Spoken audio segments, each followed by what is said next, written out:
ಆಹಾಹಾಹಾಹಾಹಾಹಾ ಮದುವೆ ಆಗಿ ಇಷ್ಟು ವರ್ಷ ಆದರೂ ಇವಳ ಕೈಲೇ ಇಂಥ ಜಾದು ಇದೆ ಅಂದಮೇಲೆ ಇನ್ನು ಆ ಚಿನ್ನು ಏನಾದರೂ ನನ್ನ ತಲೆನ ಹೀಗೆ ಮಸಾಜ್ ಮಾಡ್ತಿದ್ರೆ ಸ್ವರ್ಗ ಸುಖ. ಇವಳನ್ನು ಹೇಗಾದರೂ ಮಾಡಿ ಇಲ್ಲಿಂದ ಸಾಗ ಹಾಕಬೇಕು. ಇವಳೇನಾದರೂ ಇಲ್ಲೇ ಉಳ್ಕೊಂಡ್ರೆ ನನ್ನ ಪ್ಲಾನ್ ಎಲ್ಲ ಮಣ್ಣುಪಾಲಾಗುತ್ತೆ. ಏನು ಮಾಡಲಿ? ರಂಜಿತ್ ಮಾವ ರೆಡಿನಾ? ಹೊರಡೋಣ.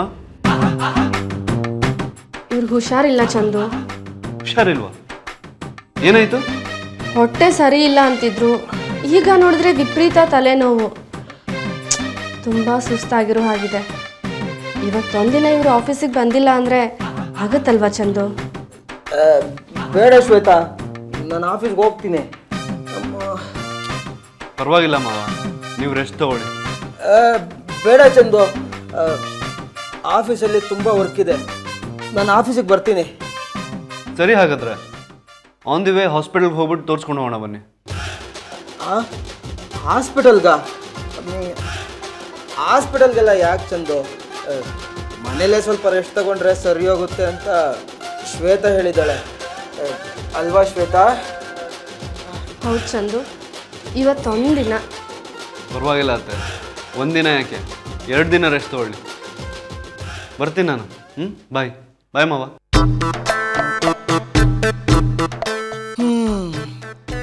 ಅದೇನೋ ಅಂತಾರಲ್ಲ, ಸುಮ್ಮನಿರ್ಲಾರ್ದೆ ಇರುವೆ ಬಿಟ್ಕೊಂಡ್ರು ಅಂತ, ಹಂಗಾಗಿತ್ತು ನನ್ನ ಕತೆ. ಈಗ ಹಬ್ಬ, ಒಂದು ಕಂಟಕದಿಂದ ಹೆಂಗೋ ಪಾರಾದೆ. ಕಟ್ಕೊಂಡಿರೋ ಈ ಕಂಟಕದಿಂದಲೂ ಪಾರಾದರೆ ಅಲ್ಲಿಗೆ ನಾನು ಗೆದ್ದಂಗೆ. ಶ್ವೇತಾ, ಎಷ್ಟೊತ್ತು ಮಸಾಜ್ ಮಾಡ್ತೀಯಾ? ಪಾಪ ನಿನಗೆ ಕೈ ನೋವು ಬರಲ್ವಾ? ಹೋಗು, ನಿನ್ನ ಮದುವೆಗೆ ಹೋಗಕ್ಕೆ ರೆಡಿಯಾಗಿ ಹೋಗು.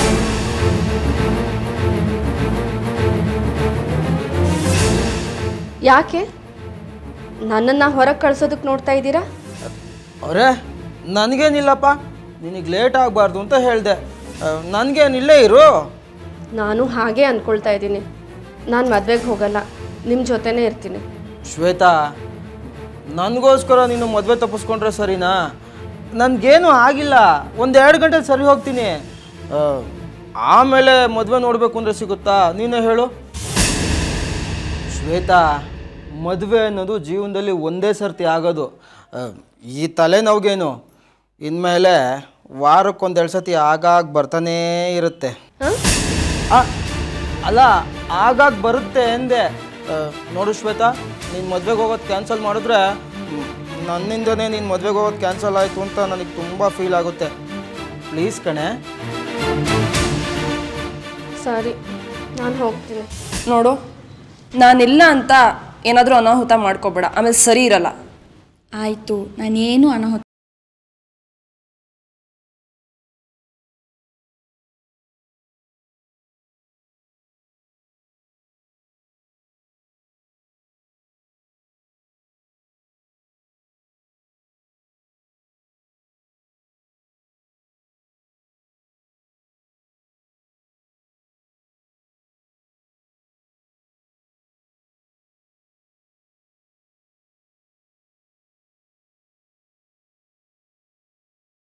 ಬಿಟ್ಟು ಮದುವೆಗೆ ಹೋಗೋಕ್ಕೆ ಇಷ್ಟನೇ ಇಲ್ಲ. ಅವರೇ ನಿನ್ನ ಮದುವೆ ತಪ್ಪಿಸ್ಕೋಬೇಡ ಅಂತ ಒತ್ತಾಯ ಮಾಡಿ ಕಳಿಸ್ತಾ ಇದ್ದಾರೆ. ಪ್ಲೀಸ್ ಅವ್ರ ಕಡೆ ಗಮನ ಕೊಡು. ಸರಿ ಚಿಕ್ಕಿ ಅಕ್ಕ. ಎಲ್ರಮ್ಮ, ಎಷ್ಟೊತ್ತಿನ್ನು ಹೊರಡೋದು ನೀವು? ಛೇ, ಹೆಂಗಸರನ್ನು ಎಲ್ಲಿಗಾದ್ರೂ ಹೊರಡಿಸೋದು ಅಂದ್ರೆ ಮಾರಮ್ಮನ ಮೆರವಣಿಗೆ ಹೊರಡಿಸಿದಾಗೇನೆ. ಬನ್ನಿ, ನಾವು ಹೋಗೋದ್ರಲ್ಲಿ ಮುಹೂರ್ತ ಮುಗಿದು ಹೋಗುತ್ತೆ.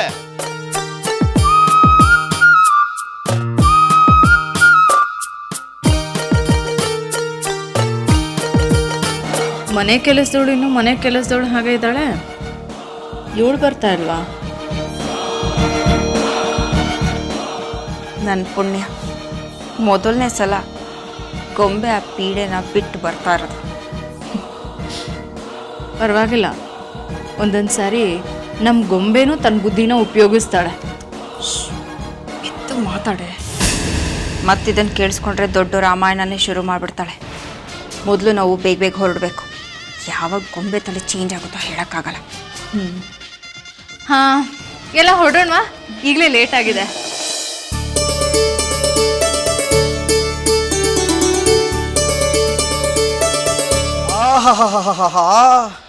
ಖಾಲಿ ಮನೆ, ಸ್ಮಶಾನ ಮೌನ.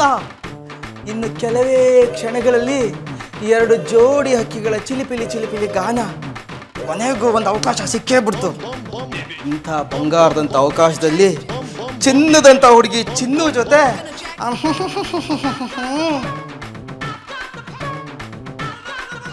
ಈ ರಾಮು ಅನ್ನೋ ನಿಯತ್ತಿನ ನಾಯಿಗೆ ಹೆಂಗಪ್ಪ ಬಿಸ್ಕತ್ ಹಾಕ್ಲಿ? ರಾಮ, ಲೋ ರಾಮ, ಬಂದೆ ಬಾರಪ್ಪ ನನ್ನ ತಂದೆ.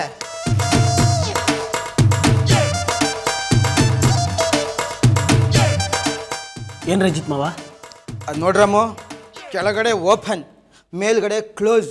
ನೀನೀಗ ಹೋಗಿ ಕೆಳಗಡೆ ಕ್ಲೋಸ್ ಹಾಕೆ ಮೇಲ್ಗಡೆ ಓಪನ್ ಹಾಕೆ ಒಂದು ಒಳ್ಳೆ ಮೆಡಿಸಿನ್ ತರಬೇಕು. ಓಕೆ? ಏನು ರಂಜಿತ್ ಮಾವ, ನಿಮ್ಗೇನಾದರೂ ಕರೆಂಟ್ ಹೊಡಿತಾ? ಹೆಂಗೆ ಒಳ್ಳೆ ಕರೆಂಟ್ ಹೊಡೆದಿರೋ ಕಾಗೆ ಥರ ಮಾತಾಡ್ತಾ ಇದ್ದೀರಾ? ಲೇ, ದಡ್ರಿಗೆಲ್ಲ ಅದು ಅಷ್ಟು ಈಸಿಯಾಗಿ ಅರ್ಥ ಆಗೋಂಥದ್ದಲ್ಲ. ಕೆಳಗಡೆ ಓಪನ್ ಅಂದರೆ ಡಿಸೆಂಟ್ರಿ ಆಗಿದೆ ಅಂತ ಅರ್ಥ, ಮೇಲ್ಗಡೆ ಕ್ಲೋಸ್ ಅಂದರೆ ಸಿಕ್ಕಾಪಟ್ಟೆ ತಲೆನೋವಿಂದ ತಲೆ ಬ್ಲ್ಯಾಂಕ್ ಆಗಿದೆ ಅಂತ ಅರ್ಥ. ನೋಡು, ಕೆಳಗಡೆ ಕ್ಲೋಸ್ ಆಗೋದಕ್ಕೆ ಅಂದರೆ ಡಿಸೆಂಟ್ರಿ ಸ್ಟಾಪ್ ಆಗೋದಕ್ಕೆ ಮತ್ತು ತಲೆನೋವು ಹೋಗೋದಕ್ಕೆ ಒಂದು ದಯವಿಟ್ಟು ಮೆಡಿಸಿನ್ ತಗೊಂಬರಪ್ಪ. ಪರವಾಗಿಲ್ಲ ಮಾವ, ಬಲ್ಲಿ ಜಾಂಡ್ರಾಗ್ಬಿಟ್ಟಿದ್ದೀರಾ. ಸರ್ರಂತ ಹೋಗಿ ಸರ್ರಂತ ಬಂದ್ಬಿಡ್ತೀನಿ. ಬೇಡ, ಅದಕ್ಕೆ ಯಾಕೆ ಅಷ್ಟೊಂದು ಅರ್ಜೆಂಟು? ನೋಡು, ಈ ಮನೆಯಲ್ಲಿ ನಿಯತ್ತಿಂದ ದುಡಿತಿರೋ ಪ್ರಾಣಿ ಅಂದರೆ ನೀನು ಒಬ್ಬನೇ. ನೀನು ಅರ್ಜೆಂಟಾಗಿ ಓಡೋಗಿ ಅಲ್ಲಿ ಆಕ್ಸಿಡೆಂಟ್ ಮಾಡ್ಕೊಂಡು ನಮ್ಮನ್ನು ನನ್ನ ಹತ್ರ ಮಾಡ್ಬೇಡ ಕಣಪ್ಪ. ಆರಾಮಾಗಿ ಹೋಗಿ ಆರಾಮಾಗಿ ಬಾ. ಬೀದಿ ಕೊನೆಯಲ್ಲಿರೋ ಮೆಡಿಕಲ್ ಸ್ಟೋರ್ಗೆ ಹೋಗಿ ಬರೋದಕ್ಕೆ ಎಷ್ಟೊತ್ತು ಬೇಕು? ಬೇಗ ಹೋಗಿ ಬೇಗ ಬಂದ್ಬಿಡ್ತೀನಿ. ಯಾವ ರಮಣ, ನಾನು ಹೇಳೋಟ್ಟು ಸುಮ್ಮನೆ ಕೇಳೋಣ. ಈ ರೋಡಲ್ಲಿ ಮೊದಲೇ ಗಾಡಿಗಳು ಜಾಸ್ತಿ. ನೀನು ಬರ್ರಂತ ಹೋಗಿ ಪುರ್ರಂತ ಯಾವ್ದಾರ ಗಾಡಿ ಕೆಳಗೆ ಮಲಗ್ಬಿಟ್ರೆ ಪಾಸ್ಪೋರ್ಟ್ ಇಲ್ದಲ್ಲೇ ಪರ್ಮನೆಂಟಾಗಿ ಪರ್ಲೋಕಕ್ಕೆ ಪಾರ್ಸಲ್ ಆಗ್ಬಿಡ್ತೀಯ. ಅದೆಲ್ಲ ಏನೂ ಬೇಡ. ನೀನೆಲ್ಲ ಕೆಲಸ ಮಾಡಿ ಮುಗಿಸಿದೆ ಅಂತ ಚಿನ್ನು ಈಗಾಗಲೇ ಹೇಳಿದಾಳೆ. ನೀನು ಅರ್ಜೆಂಟಾಗಿ ಹೋಗಿ ಬಂದು ಮಾಡೋಂಥ ಕೆಲಸ ಏನಿಲ್ಲ. ಆರಾಮಾಗಿ ಬರಪ್ಪ. ಆಯ್ತು ಮಾವ, ಆರಾಮಾಗಿ ಹೋಗಿ ಆರಾಮಾಗಿ ಬರ್ತೀನಿ. ರಾಮು, ಇನ್ನೊಂದು ಕೆಲಸ, ಯಾವುದಾದ್ರು ಪುಸ್ತಕದ ಅಂಗಡಿಗೆ ಹೋಗಿ ಪ್ರೇಮಲೋಕದಲ್ಲಿ ಪರಸಂಗದ ಗೆಂಡೆ ತಿಮ್ಮ ಅಂತ ಒಂದು ಪುಸ್ತಕ ರಿಲೀಸ್ ಆಗಿದೆ. ದಯವಿಟ್ಟು ಎಷ್ಟೇ ಅಂಗಡಿ ಹುಡುಕಿದ್ರೂ ಪರವಾಗಿಲ್ಲ, ಆ ಪುಸ್ತಕ ತಗೊಂಡೇ ಬರಬೇಕು. ಆಯಿತಾ? ತಗೋ. ಮಾವ, ನಿಮ್ಗೆ ಓದಕ್ಕೆ ಬರುತ್ತಾ? ಯಾಕೆ? ನೀವು ಓದಿರೋದನ್ನ ನಾನು ಕನಸಲ್ಲೂ ನೋಡಿಲ್ಲ, ಅದಕ್ಕೆ ಕೇಳಿದೆ. ಏಯ್, ತಲೆರಟೆ ಸಾಕು, ತುಂಬ ಜಾಣ ಆಗಕ್ಕೆ ಪ್ರಯತ್ನ ಪಡಬೇಡ. ಹೇಳ್ದಷ್ಟು ಕೆಲಸ ಮಾಡು. ಇವತ್ತು ನೀವೇ ತುಂಬ ಜಾಣ್ರ ಹಾಕಿ ಕಾಣಿಸ್ತಾ ಇದ್ದೀರಾ. ರಾಮು, ಈಗೋ ಹೊರಟೆ.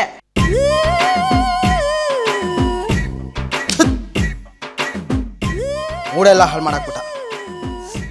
Okay okay okay cool. Come on, mood mood mood mood mood mood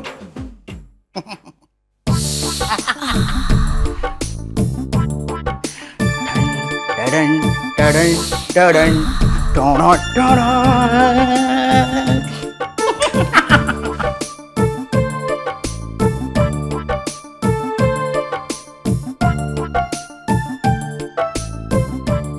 ಅಯ್ಯೋ ಅಮ್ಮ, ಅವ್ವ, ಅಯ್ಯ. ಯಾಕೇನಾಯ್ತು? ಯಾಕೆ ಹಂಗೆ ಕೂತ್ಕೊಳ್ತಾ ಇದ್ದೀರಾ? ಕೂಗದೆ ಇನ್ನೇನು ಮಾಡಲಿ ಚಿನ್ನು? ಅಮ್ಮ, ತಲೆ ಸುತ್ತು, ತಲೆನೋವು. ಶ್ವೇತಾ ಮದುವೆಗೆ ಹೋಗಿಂತ ಮುಂಚೆ ಏನಾದರೂ ತೊಂದರೆ ಆದರೆ ಚಿನ್ನು ಮನೇಲೇ ಇರ್ತಾಳೆ ಹೇಳಿ ಇಂದ್ಲು. ಈಗೇನು ಹೇಳೋ ಬೇಡವಾ? ಸರಿ, ಅದೇನು ಹೇಳಿ.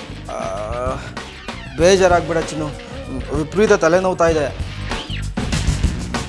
ಸರಿ ಆಗಿದ್ರೆ ನೀವು ಹೋಗಿ ಮನಿಕೊಳ್ಳಿ, ನಾನು ಶುಂಠಿ ಟೀ ಮಾಡಿಕೊಡ್ತೀನಿ, ಎಲ್ಲ ಸರಿ ಹೋಯ್ತದೆ. ಅಯ್ಯೋ ಚಿನ್ನು, ಟೀ ಕುಡಿದು ಕುಡಿದು ಹೊಟ್ಟೆ ತುಂಬ ಗ್ಯಾಸ್ಟ್ರಿಕ್ ಆಗಿದೆ. ಮತ್ತೇನೇನು ಮಾಡಲಿ?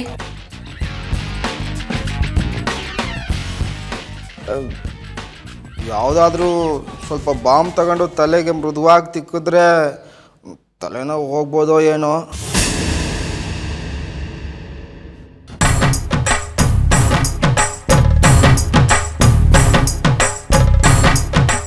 ಅಯ್ಯೋ ಅಮ್ಮ, ತಲೆ ಸುಡ್ದು ಹೋಗ್ತಾ ಇದೆಯಲ್ಲಪ್ಪ. ಆಯ್ತಾ, ನೀನಾದರೂ ಈ ಟೈಮಲ್ಲಿ ಮನೇಲಿ ಇರಬಾರ್ದಾಗಿತ್ತಾ? ತಲೆ ನೋವ್ತಾ ಇದೆ ಅಂದರು, ಬೇಡ ಬೇಡ ಅಂದರು ಮದುವೆಗೆ ಹೋದೆ. ನೀನಾದರೂ ಇದ್ದಿದ್ರೆ. ಸರಿ, ನೀವಲ್ಲೋಗಿ ಕೂತ್ಕೊಳ್ಳಿ, ನಾನು ತಲೆಗೆ ಹಚ್ಚಕ್ಕೆ ಏನಾದರೂ ತರ್ತೀನಿ.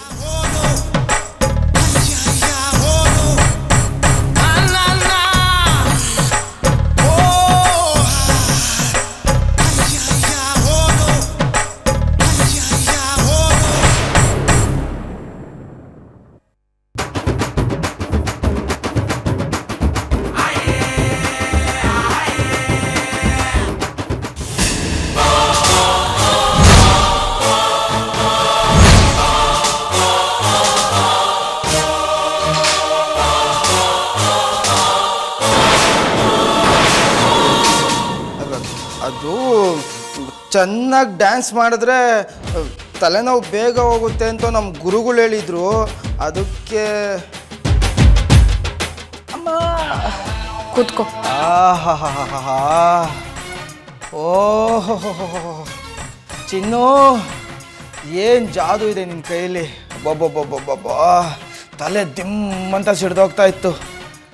ನಿನ್ನ ಕೈ ಸೋಕಿದ ತಕ್ಷಣ ಹಾಗೆ ಕಡಿಮೆ ಆಗೋಯ್ತು. ಆಹಾ ಅಲೆ ಓಹೋ ಅಮ್ಮಮ್ಮಮ್ಮ. ಇದಾಕ್ ಚಿನ್ನ, ಏನಾಯ್ತು? ಸುಮ್ಮನೆ ಕೂತಿದ್ರೆ ಹಚ್ತೀನಿ. ಸರಿ. ಏನು ಮಾಡ್ತಾ ಇದ್ಯಾ? ಬಿಡು ಕೈನ. ಚಿನ್ನು, ನಿನ್ನ ಹತ್ರ ಒಂದು ಮುಖ್ಯವಾದ ವಿಷಯದ ಬಗ್ಗೆ ಮಾತಾಡಬೇಕಿತ್ತು. ರಾಮಣ್ಣ ಮನೇಲಿಲ್ಲ, ನಂಗೆ ಮಾಡೋದಕ್ಕೆ ತುಂಬ ಕೆಲಸ ಇದೆ. ನೀನು ಹರಿಕತೆ ಕೇಳ್ಕೊಂಡು ಕೂತಿರೋದಕ್ಕಾಗಲ್ಲ. ಹರಿಕತೆ ಹೇಳೋ ವಯಸ್ಸ ನಂದು. ಪ್ರೇಮ ಕತೆ ಹೇಳ್ತೀನಿ ನನ್ನ ಚಿನ್ನು.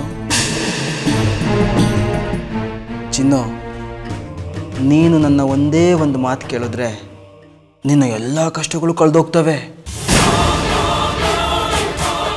ನೋಡು, ನಿನ್ನನ್ನೇ ಸ್ವಲ್ಪ ನೀನು ನೋಡ್ಕೋ. ಏನು ವಯಸ್ಸಾಗಿದೆ ನಿನಗೆ? ಯೌವನ ಇದ್ದಾಗಲೇ ಅದರ ಸದುಪಯೋಗ ಪಡ್ಕೋಬೇಕು. ಇಲ್ಲದೆ ಹೋದರೆ ನಿನ್ನ ಯೌವನ ಎಲ್ಲ ಹಾಳಾಗೋಗ್ಬಿಡುತ್ತೆ. ಹೂವು ಗಿಡದಲ್ಲೇ ಇದ್ರೆ ಏನು ಚಂದ, ಅದನ್ನು ಕಿತ್ಕೋಬೇಕು, ಮುಡ್ಕೋಬೇಕು, ಅದು ಬಾಡೋದ್ಮೇಲೆ ಕಿತ್ತು ಬಿಸಾಕಬೇಕು. ಆಗಲೇ ಅದಕ್ಕೆ ಮುಕ್ತಿ. ಹಾಂ ನೋಡು, ಈ ವಿಷಯ ಮನೇಲಿ ಗೊತ್ತಾದ್ರೆ ಏನೂ ಆಗಲ್ಲ, ಏನೇನೂ ಆಗಲ್ಲ. ಯಾರೇನೂ ತಿಳ್ಕೊಳಲ್ಲ. ಮದುವೆಯಾಗಿ ಗಂಡನ ಸುಖ ಇಲ್ಲದೆ ನೀನಿದೆಯಾ? ಮದುವೆಯಾಗಿ ಹೆಂಡತಿ ಇದ್ದರೂ ಜೀವನದ ಸುಖ ನಾನು ಕಳ್ಕೊಂಡಿದ್ದೀನಿ. ನಮ್ಮ ಕಷ್ಟ ಸುಖಗಳಿಗೆ ನಾವಿಬ್ಬರು ಒಬ್ರಿಗೊಬ್ರು ಸಹಾಯ ಮಾಡಿಕೊಂಡ್ರೆ ತುಂಬ ಚೆನ್ನಾಗಿರುತ್ತೆ ಅಲ್ವಾ ಚಿನ್ನು?